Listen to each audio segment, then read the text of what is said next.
Welcome to episode 8 of the Animorphs Read-Along broadcast, where we are discussing Megamorphs number 1, The Andalite's Gift. Not one of their best covers ever. There are 4 Megamorphs books, and the only real distinction from Animorphs is that the point of view character changes from chapter to chapter. All these point of view switches can provide some cool insight into how different characters are experiencing the same moments. Animorphs is definitely a kid's series, but even so, the books can get kind of heavy and dark and like really emotional sometimes.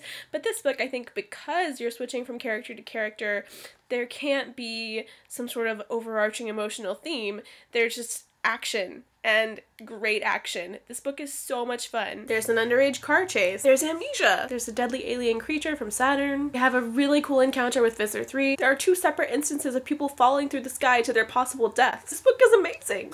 This book starts out with something we know will never end well, the Animorphs attempting to have a normal weekend. Rachel's going to gymnastics camp, Cassie and Jake have a pool party, Marco and Ax are going to sneak into that pool party as mice. It's just a good old fun weekend. The Valik comes after them. This is one of the most terrifying foes they've faced yet, because there's like no way to fight it. There's these really gruesome images of Rachel losing both her paws, swiping at it. Rachel with amnesia is fun just because like she's still Rachel, she's still totally fearless and aggressive and like, bring it on! This is the first time we get to go inside Ax's head, and it's really exciting to see like what he thinks and how he perceives humanity. And we learn about the fact that he is like obligated to kill Visser 3 if he wants to like restore his honor. Probably the most entertaining scene in this book is when Marco's driving the truck around taunting the Valik. He keeps hitting the trash cans and Jake's like, do you hate trash cans? Is that what it is? Do you just hate trash cans? Like, it's such a hilarious image, and I always die laughing at that part. If there is sort of a character arc in this book, I would say it's Cassie's.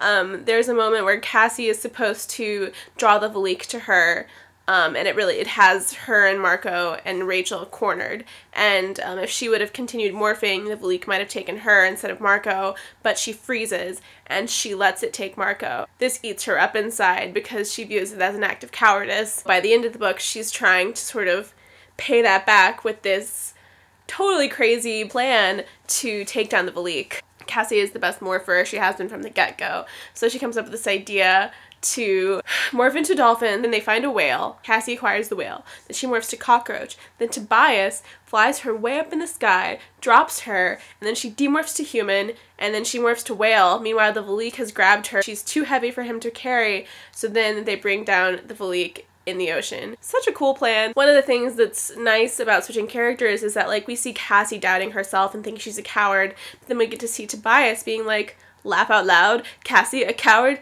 Yeah, right. These friendships are really starting to deepen, really becoming a unit. There was a lot of comedy in this book, so I'm just going to highlight my favorite moment. How did you get here? I demanded. Then, you're alive? No, I am the ghost of Marco. Fear me! Because of all the different point of view characters, I don't think this book has a whole lot of thematic continuity, but it does incorporate this, you know, big Animorphs theme of being in a hopeless fight, but fighting anyway, and the book sort of fittingly ends on this really cheesy line where Cassie's a whale and she's singing a whale song like they do, and she says, it isn't words exactly, but if it were, it would just be one word. Hope. So this is a wonderful, fun book with lots of little character moments and a really exciting story. So those are all my thoughts on Megamorphs number 1, The Andalite's Gift. The next book is book number 8, The Alien, so called because it is an Ax point of view book. Hooray! If you want to keep up with this read-along, subscribe to this channel or follow me on Twitter, and I will see you on Thursday.